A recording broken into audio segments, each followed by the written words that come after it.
Feel free to look around. All donations are appreciated. Styanax, the hoplite, the spear carrier, the shield bearer, the hero. We all know the story of Styanax and Leviathan. How wily Arya outwitted the cult leader they called the Philanthropist and called her Warframe ally down into the very heart of his monstrous laboratories. And no wonder, because these events did not happen in some distant epoch, in the times of the Orokin Fall, the Great Unraveling, the Age of Despots, or the Smaragdine Concord. They happened surprisingly recently.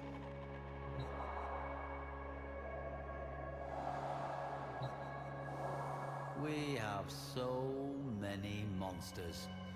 Every child in Orokin times heard legends of the Belligaunt, the Slather, and the venomous Thrax. Those were only stories, but one was real.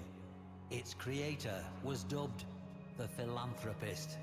A corpus renegade, he established a cult in a formerly desolate region, in a location which I have agreed to keep secret, to deter would-be looters and amateur archaeologists. The site was never abandoned, you see, and one person's historical curiosity is another's beloved home. With science, this philanthropist ensured ever more bountiful harvests and secured himself both gratitude and worship. Legend says he would travel the system, seeking out parentless children to shelter and educate. But this apparent charity concealed a darker purpose.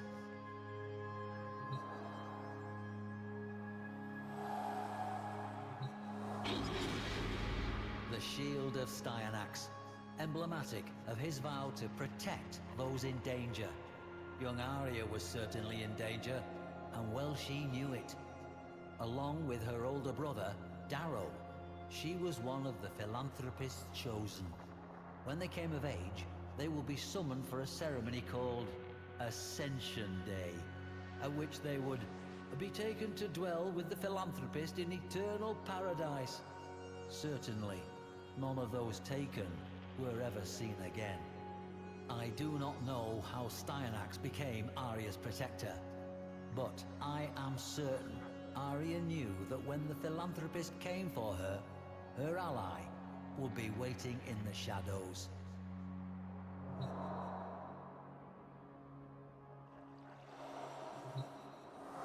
This was the fate of the Chosen, to be merged together into a single monstrous mass, Leviathan. What possessed the Philanthropist to create such a travesty? We can only speculate. But we know that he had been studying the infestation and that he believed Warframes to be weak and obsolete. Perhaps he craved domination over others. Perhaps he yearned to create new life. Life over which he alone was God. Regardless, he was too much of a coward to pilot the thing himself. That was to be Arya's role. But Arya called upon Styanax, who, if the ruins of the temple roof are any indication, made an explosive appearance. Faced with the certainty of defeat, the Philanthropist clambered into Leviathan and took command of it.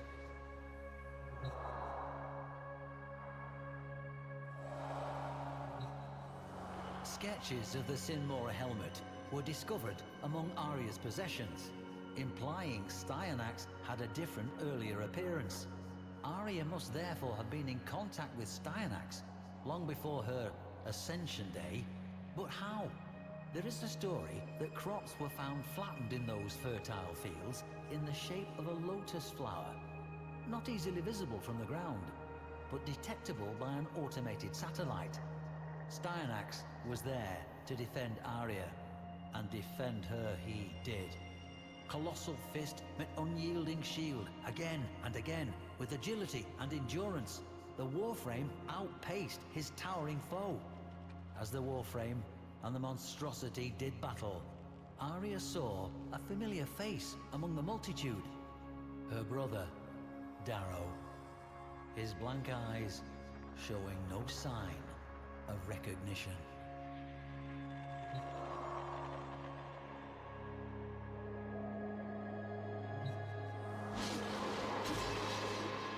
As Styanax struck and struck again with the Aphentis, making little headway against the relentless Leviathan, a final, desperate scream from Arya achieved the impossible.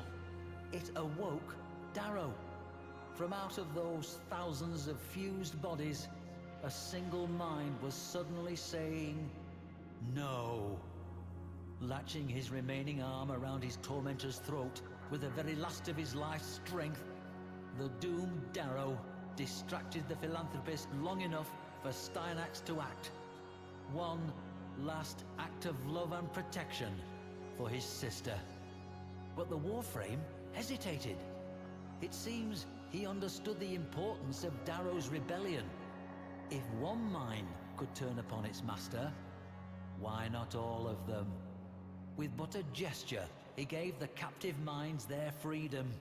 Suddenly awakened and aware of their hellish plight, the damned townspeople tore at the philanthropist's exposed face, the Leviathan's body coming apart as arms broke free from the mass, clawing for revenge. Together, they dragged the screaming philanthropist down, rending and tearing. In that moment, we can be assured the philanthropist knew the depth of his failure, his defeat. Without worshippers, a god is nothing. And Styanax delivered the final, merciful stroke.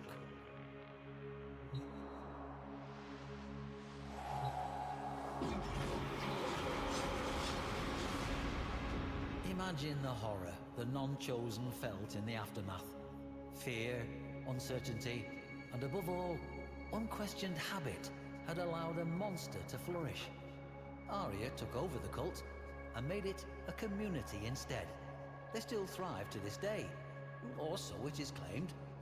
Styanax is the story's hero, but it was Arya's courage that summoned him.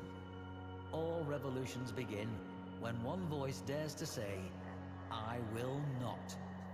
Somehow, across the dark reaches, Styanax saw that courage burning bright and swore it would not stand alone.